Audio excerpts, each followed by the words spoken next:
Welcome, everyone. This is Coaching in Session. My name is Michael Rearden, and I will be your mindset coach today. And today we're going to be talking about high performance. Now, there's going to be different levels to high performance. I don't want people to think that high performance is only being the 1% of the world. Yes, that is an aspect of high performance, but those high performers are going to be those rare bunch. Your Michael Jordans, your Kobe Bryants, your Tom Brady's.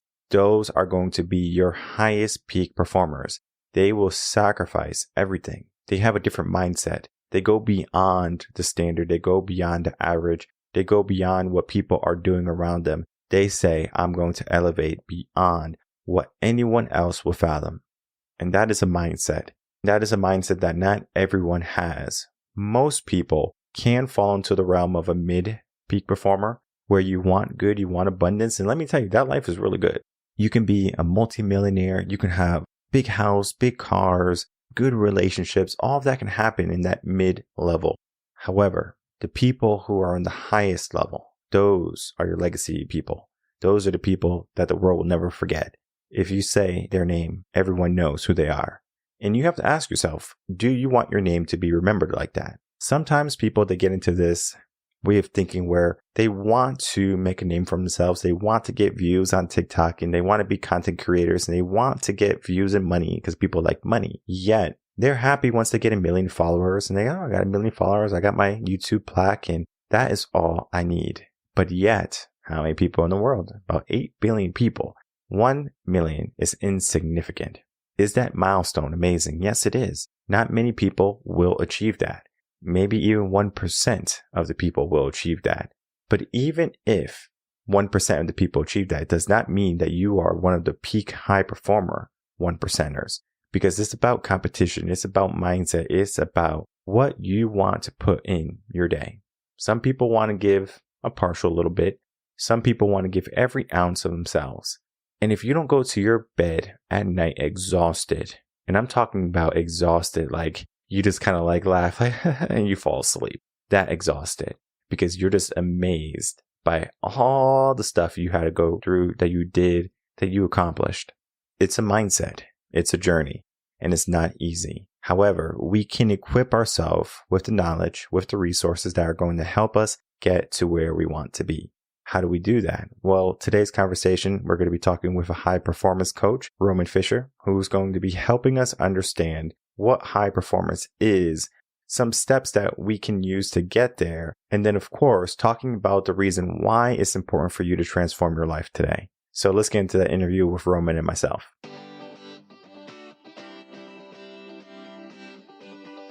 Welcome, Roman Fischer, to Coaching in Session. How are you doing today? I'm doing pretty good. Pretty good. How about you? Doing well. Thanks so much for coming on. Today, I have you on as a high performance coach. We're going to be talking about the work that you do. In the world of chaos, we need someone who's going to help people get into a higher self, a better mindset, and high performance is going to be the key for many individuals. I always love to have my guests come on and explain the work that they do in their own words without me just kind of giving a biography of everything they have done. So in your own words, tell the world who you are, what you do, and how you help. My name's Roman Fischer, and I love to just help people with their overall mindset, their body, and just their overall energy level and confidence from their day-to-day lives. And just basically seeing the transformation from where they started, where they originated, and like their low self-confidence, that starting point, and them just not really having that much energy and that much drive. And then seeing over time the gradual and sometimes exponential changes throughout their mind, their body, and just their overall energy or aurora, if you will. And just seeing that, like, not just visually, but also just hearing how they sound in their voices and like how much more confident and happy they are. Like that's everything to me. And yeah, just being that person or that, guidance to them and seeing just the massive changes over time. They do say like the small changes actually add up to monumental, just titanic changes. And just seeing that with all my clients that I've worked with, it's been great. It's been really awesome. Yeah, when it comes to working with individuals, it's always a start and it's always a finish or where you end up. That is a great place to see a person, right? Their growth, their progress, their potential, right? Reaching it finally. it can be a process, and people start at that low end most of the time. People don't get coaches because they say, you know what, it'll be cool to get a coach and to tell everyone in the world I have a coach. It's more of, I know I can do more. I know I can be more. How do I do it? And you're right. People do have such low self-confidence within them, their skills. It's all about limiting beliefs and maybe the mindset, again, that they were given. And you are working with someone with low confidence and a low self-worth. What are some ways that you can help them be more confident and then understand that they are worthy for more in life? Yeah, so honestly, there's so many ways I do it actually.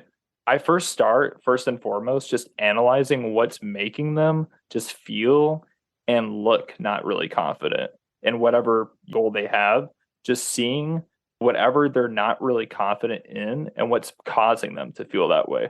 I try to first have each and every client analyze that first and just get to the root of the issue, the root of the problem, first and foremost.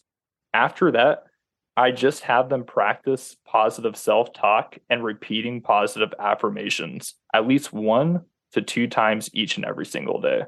That helps tremendously, just that alone. Not even to mention, of course, healthy eating, consistent eating, nutrition, and also just getting enough sleep, getting at least 7, if not even 8 hours of sleep each and every night, practicing a consistent sleep wake schedule. That way, it keeps your body on track. Your body's not guessing when it has to go to sleep and when it has to wake up.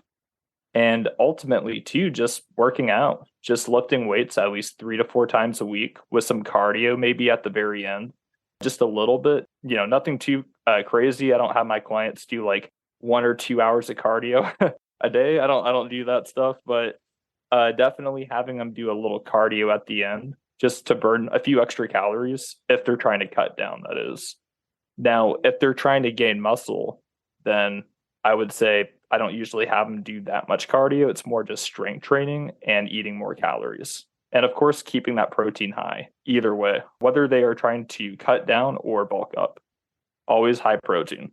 When you are going to the gym for the first time, you might not be confident in it. You might think you look weird in your shorts and your t-shirt and going to machines that you don't know what are this machine is going to work out or whatever.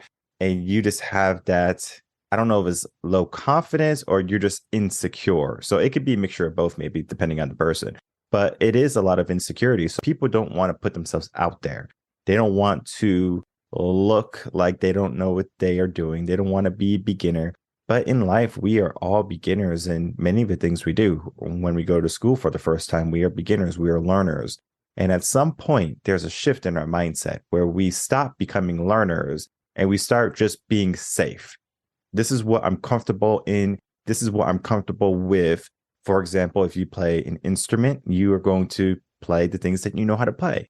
If you go to the gym, you're going to stick to the workouts that you know that you can do. You're not going to challenge yourself to the extent if you have a coach or if you have a trainer. There is a difference there because the brain loves comfort. The brain loves what is associated with like, oh, this is relevant to me. I know how to do this. Yet there's just so much more that we can learn. How do you help people get out of that old way of thinking and their complacent way of thinking and their common and comfortable way of thinking and to start thinking in a higher performance mentality, whether it be in the gym, career, relationships, or personal life? Yeah, that's a great question. Honestly, what I usually tend to do, I try to suggest, working through all that discomfort in small, gradual steps. Because again, gradual change over time will lead to monumental success and changes. I try to first have them realize and understand that before anything. After that, I just, make a point to understand what it is that's making them feel that discomfort. When I finally analyze what is making them feel that discomfort, I just recommend a solution based around that. For example, if they're afraid to work out at the gym, if they're insecure because maybe they're afraid that people are checking them out or staring them down, because there is, that phobia that a lot of people have, sadly. And when they have that, that's no joke. What I do in those cases, I just have them work out at home.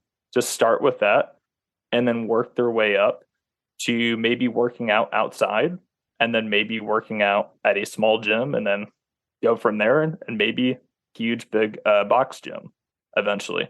So that's one example of how I just keep people from like going from being super scared of the gym to going to the gym. I just do it in very small gradual steps, and it works pretty well. That's kind of how I did it. I actually used to be, I wasn't like overweight, but back then, before I really got into fitness, I used to be super skinny. I used to be that skinny kid that never lifted weights.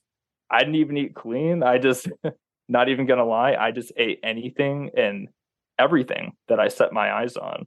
From like Twizzlers, I was addicted to Twizzlers, but I would literally eat anything that my eyes would actually see. But yeah, that definitely helped me a lot, just personally, just going from small steps to bigger steps and going from a small gym to a bigger gym. That's how I actually got bigger, and that's with my muscles and my progress and my journey.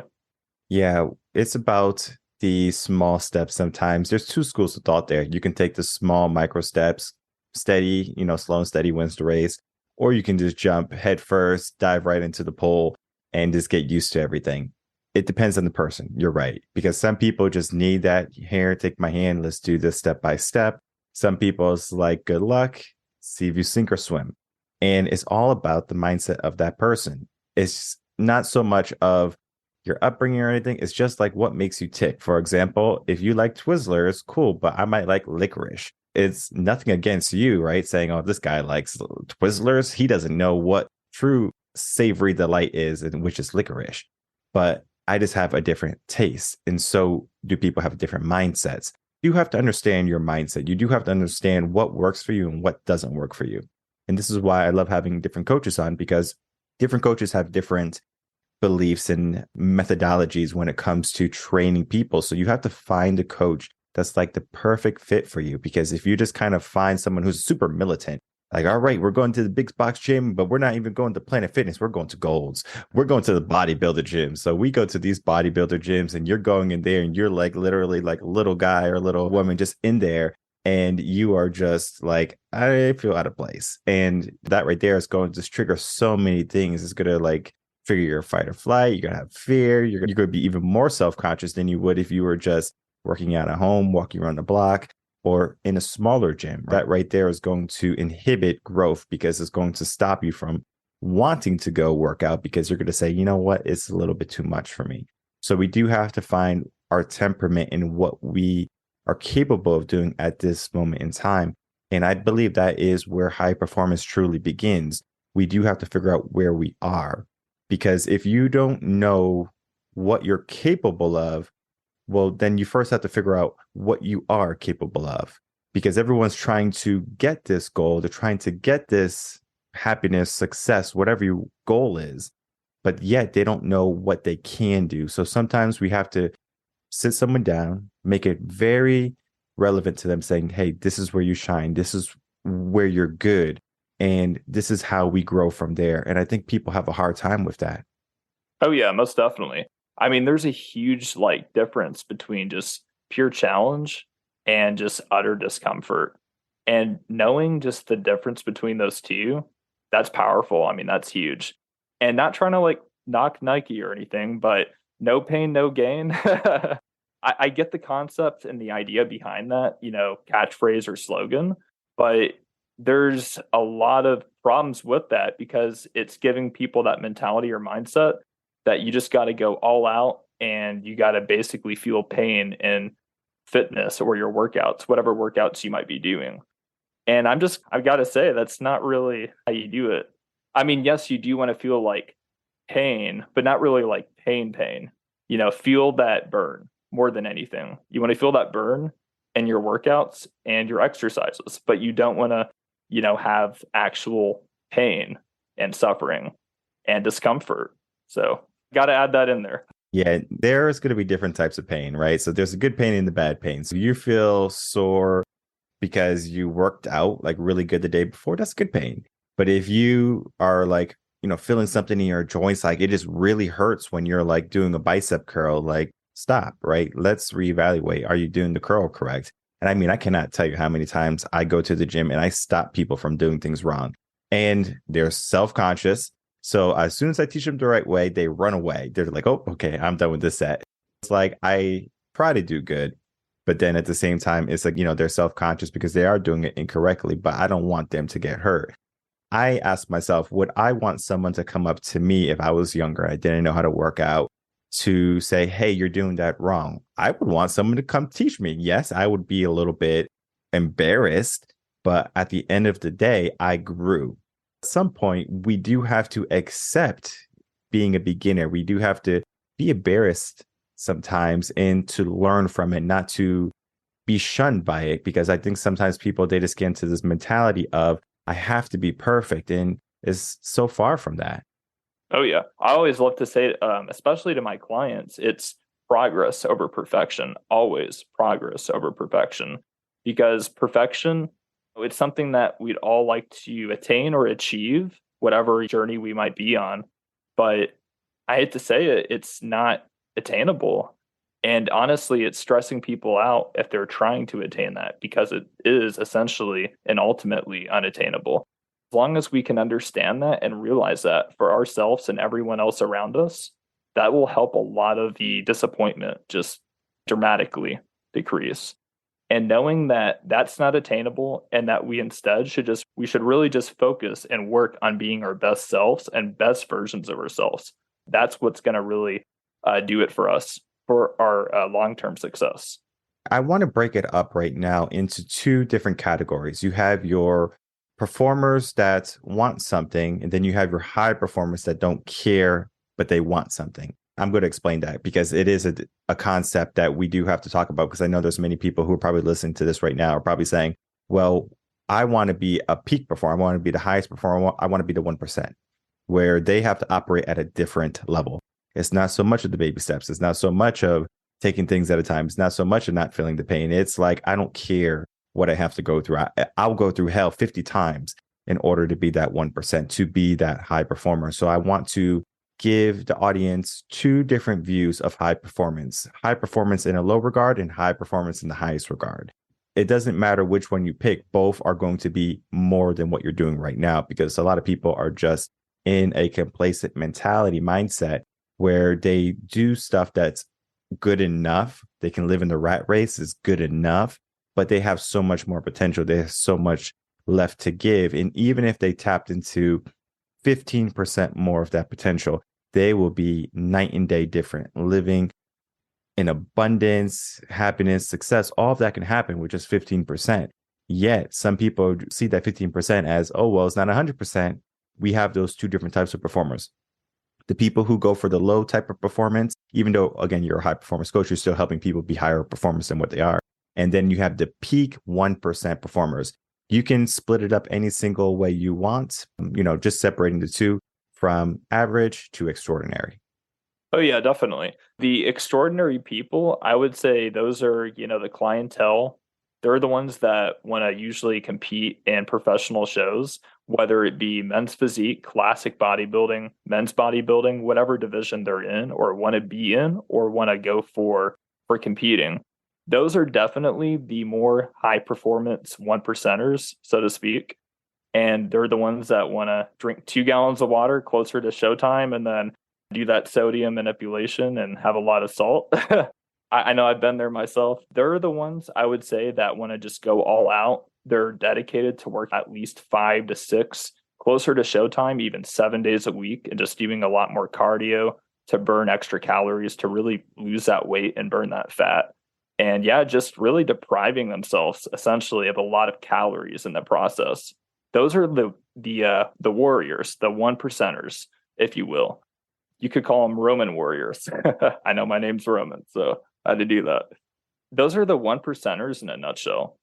Everyone else below that, I would say they're still high performers for trying to get a lot further, ahead from where they once were or where they might be at right now. They're the ones that are a lot more high performing still than the average, 9-to-5ers, the rat race people that just want to do just enough, the bare minimum to get by and try to get ahead a little bit, but not really get ahead, just make it and live paycheck to paycheck.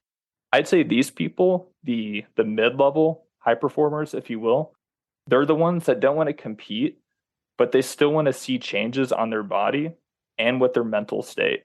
They want to, loosen and overcome depression. They want to reduce anger, reduce frustration. They want to increase focus and energy. And they also want to burn fat or gain muscle and gain strength and maybe improve flexibility in the process. Those are the mid-level high performers. Are there any low level performers, or those just could be like your average Joes on the sofas when they get home from work from 9 to 5? I'd say they're pretty close to those people. I would say they're perhaps just a little bit above them in the regards that they're still wanting to make somewhat of a lifestyle change. I would say they're more of the elderly, the people that still want to make a positive impact with their health and their mental health, physical health, emotional health. And they're just not able to do it too much, but just enough where they can maybe use some resistance bands, do like some light cardio. There are some low level high performers, if you want to call them that. But yeah, there are some of those thrown in there too that I have actually as clientele right now. And they're really cool. I mean, they're some of the sweetest people you'll meet and really, really nice, outgoing people. And yeah, they're just wanting to make a serious positive impact in their own lives and be a inspiration for people around them. There are definitely those two. So I would definitely still put them a little bit above of those 9 to 5ers for sure. And one of the, I guess, common trends is competition, where we have our mid to high performers where their competition is either themselves or other people. So if you're an average person, like that mid performer, you might give yourself competition between yourself. Like, I'm going to be better than I was yesterday. I'm going to grow a little bit every single day. Those are the baby steps, right? So we are making progress every single day. We are just trying to get in good habits, good mindset, et cetera, et cetera.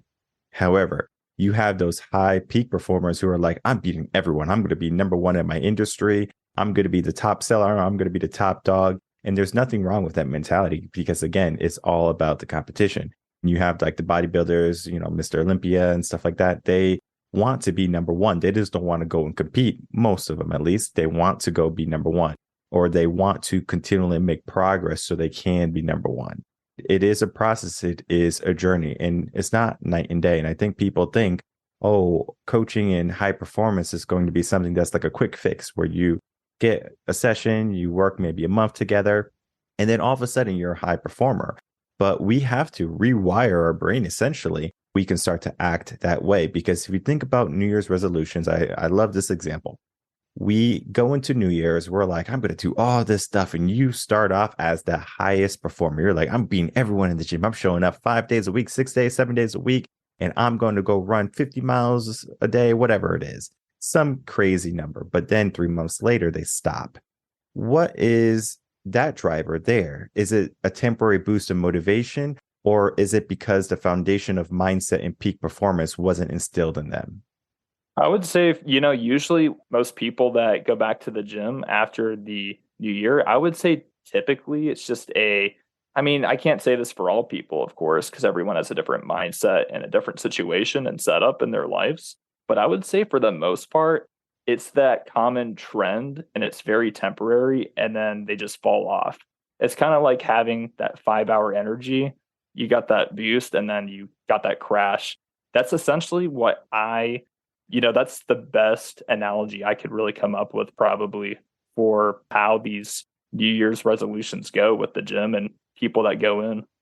So we just have to be more organic than in how we approach it instead of just having that quick boost of that shot of that 5 hour energy to do it more organically, correct? Yes, most definitely. I really do believe that most people, they should take it more seriously. I mean, I'm not saying that you have to go all in right away because, again, it comes in phases for a lot of people, but don't treat the beginning of the year like it's been for all this time. Like so many people have treated the start of the year like it's their ticket to just nonstop fitness. And they're just, after the first of the new year, they're not really going to have to do much work. But sadly, there's consistency that has to go there. A lot of people think it's just I'll start on the first, I'll have that motivation and I'll be good. But the problem is, and this is really where I feel like what does it in for people is they don't have that consistency to back it up with. Like having that motivation, it's great because you got to have that initial drive anyway to do anything in life. But if you don't have, consistency to fall back on after that motivation fades away, because it's going to fade away eventually, sadly. But if you don't have that consistency to back it up with, you're going to fall off. And that's what I hate to say, but that's the honest truth. That's the blunt, cold hard truth. People just need to be more consistent. And not saying that to be mean, but it's just true. Like you just got to be more consistent with fitness, more consistent with being with your family, because you never know like how long we have it here. No one knows how long we have it here. Just be more consistent with loving everyone. That's what I say. Just consistency. And then to love yourself too. So you know what you're doing, because health and fitness and being a high performer is going to change your life. It's going to change your family's life, and it's going to make everything better for you. Not to just say, well, I'm good where I am, complacency. Understand that you can elevate your life and the life of the people you love most. I will tell you that there is a mindset that is not helpful. And that mindset is on January 1st, I'm going to change my life. Because why not start December when you made that resolution? Or why not say, okay, 2022 was a year where I quit. 2023 is a year I don't quit, right? The subconscious mind does not care about what you say. All right. Because the conscious mind is saying that. And subconscious mind, like, listen, buddy, we did it last year. It didn't work. Looking at your past year and then saying, okay, I'm going to do the same thing again. Right. So it's almost like the definition for insanity. You keep doing the same thing over and over again, and you get the same result. So most people are in that habit of just thinking about fitness goals in that regard. Oh, I didn't succeed last year. Last year was really bad for me. They start making all these excuses. And then this year they say, okay, this year is going to be the year. And then sure enough, come, 2025, whatever it is, the year before, you're going to say, oh, wait, I'm just going to keep making excuses. So we live behind our excuses. And I wanted to ask, why should someone transform their life? Why should someone be better than where they are right now? Because they might be getting by. They might have enough. They might be a trust fund baby. They might live a good, lavish life. But why should they transform? Yeah, I would say definitely transforming your life in every way imaginable is the best thing that you could do for yourself and everyone around you that knows you, likes you, and loves you, and cares about you. Because if you don't transform your life with your health, your finances, and just everything, especially though with your health, even more than your finances, if you don't tackle that first initially and transform that, then no amount of money in the world is going to help you or get you out of a bad situation. I mean, granted, you can use money to buy like certain healthy foods and certain like medications that are natural that could help boost your immunity and health, perhaps. But if you don't work on your inner health with working out, clean eating, and consistently clean eating and working out and getting enough sleep, and also limiting your stress, then no amount of money is really going to matter. Your health's important. Health is wealth, as they say. If you don't have that, you don't really have much. Really, you don't have anything. Because, like, if you're in the hospital, you're usually not in good health at that point. And that says it all. Because one of my recent family friends actually passed away due to poor health. And that's a huge problem for a lot of people in this country. Sadly, obesity is, a well-known fact in America that it's one of our biggest issues when it comes to health.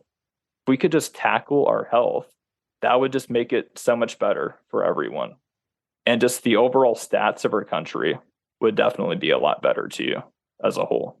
When a person looks at their health and they're trying to get back on track, they will start. They might say, I have to do it. They give it some intention, but yet they might not truly mean it until there's a trauma, a hardship, a wake-up call in their life. And I always tell people, don't wait for that moment. Don't wait for that trauma. Don't wait for that hardship to come knock at your door and you have no choice but to open it. You can make some big changes today. You can elevate yourself today. And the best way to do that is with a coach, is with someone who's going to guide you, that's going to hold you accountable. Don't do this fight alone. Don't go in alone. Yes, you can go in alone, but how many years have you been trying to do this by yourself and you have been falling back into the same old habits of average self, right? That low average self. How can we be mid and high peak performers, right? This is the conversation we had today. And this is the start of your journey. And Roman is going to be that person who's going to help elevate you in all aspects of your life, not just fitness, but also in mindset. And I want to thank you, Roman, for coming on, of course. But before we go, I would like to have any final words from you and to please tell the audience where they can find you. Yeah, definitely. I really enjoyed being on this podcast, and I'm glad I could be a part of the show. If anyone wants to find me and see where they can see my client results from the ones that gain muscle, gain strength, or just burn fat and gain flexibility, all you got to do is go to my website, romanfischerofficial.com. Oh, yeah. I will definitely throw that link in the description box below so people can reach out to you, check out the work that you do. It's so important. And fitness and health are going to be one of those things that people will take for granted until it's finally in turmoil of finally falling and fading. Don't allow your health to deteriorate or depreciate. Allow it to be abundant. Allow it to be the best it can be. And get yourself a coach that's going to help you through that process. I want to thank you so much, Roman, for coming on, talking about the work that you do, and having a great conversation. All right, everyone, I'd like to thank you so much for watching that interview with Roman and myself. What he is doing with his high performance coaching is going to be with fitness, but it's not just fitness. It could be career, it could be relationship. Every aspect of our life can be high performance. We do have to sometimes say, I'm going to be a high performer in this regard, because if you try to be a jack of all trades, something suffers. Think of Michael Jordan. Michael Jordan was one of the greatest, maybe the greatest player to have ever played the game of basketball. Whether you like him or not, whether you think LeBron is better, whether you think Kobe is better, you cannot get around what he has accomplished, because he was the person who paved the way. And when he did that, he created the aura. He created the opportunity, because our mind has limits within it. So we try to study other people who have done great things. What Kobe Bryant did was he studied Michael. He worked with Michael. Michael was his rival in a sense, and they talked. And from there, they grew together. And then eventually Michael's like, okay, well, I'm going to retire. He retires. But then he's like, oh, I'm going to go play baseball. I'm going to do golf. And he wasn't the best at it, but he still did it. A lot of people think, oh, he was great at basketball. He's going to be this world star player, a jack of all trades. Now, can you be a jack of all trades? Yes. But if you are a person that focuses on a craft and you're not just jumping industry and jumping from ship to ship, and you say, I'm going to focus on this and I'm going to be the best at this, you're going to find that you're more successful in high performance. I know there's a lot of people when it comes to career. They might jump from being an e-commerce person to selling on Amazon to being a solo entrepreneur that is inventing different things to sell, to maybe wanting to be a YouTuber, to finally wanting to be a motivational speaker and life coach. And I mean, they're jumping all around. And there is nothing wrong with not knowing what you want to do or wanting to do different things. But what would happen if you said, I'm going to focus on one thing. I'm going to focus on this, and I'm going to make sure I accomplish this. This is what happens when you go to college. Typically, you focus on a subject. So if you're in nursing, you're going to be focusing on health, biology, nursing stuff. If you are in the world of business marketing, you're going to learn about accounting, business management, business type of stuff. You find immersion in college. And that is what college does. Yet you don't need college to get immersion. You can always get a mentor. You can always get a coach that has done what you want to do. And you immerse yourself into their life. You immerse yourself into their routines and their habits and what they have done and what they had to go through. Where they are at 35, you can get at 25. And that's the name of the game. How can we transform our life the quickest and most effective way possible? So we want to be effective, we want to be efficient, but it's not so much of we're rushing to happiness. I want people to understand that there is a difference between happiness and being a high performer, being successful. You can be a high performer and be successful, and you can also be a high performer and be miserable. Happiness is going to be the journey. Happiness is going to be the process that you fall in love with. Every single day you show up because you want to show up, not because you have to show up, because you want to. You want to make some changes in your life. You want to change your mindset. You want to be the highest performer possible, whether you're in competition with yourself or you're in competition with everyone around you. It doesn't matter. But what I can tell you is not many people are going to get into this mindset. Not many people are going to take action in their days. But you have the opportunity today, after listening to this episode, to this podcast, to take action, to take that step in that direction, to be a peak performer. And whether you reach out to Roman or you reach out to myself here at Reven Concepts, we want you to be in the best possible place for yourself, for your life, for your future. And then everyone around you is going to feel that abundance, is going to feel that warmth, is going to feel your prosperity because you decided to make some changes in your life. So I encourage you, make the changes today, make the commitment today to not just be average, but to be a high performer. My name is Michael Rearden. I'm a mindset coach. If you have any questions, you can email me coachinginsession@gmail.com, and I'll see everyone on the next episode of Coaching in Session. Until then, everyone take care.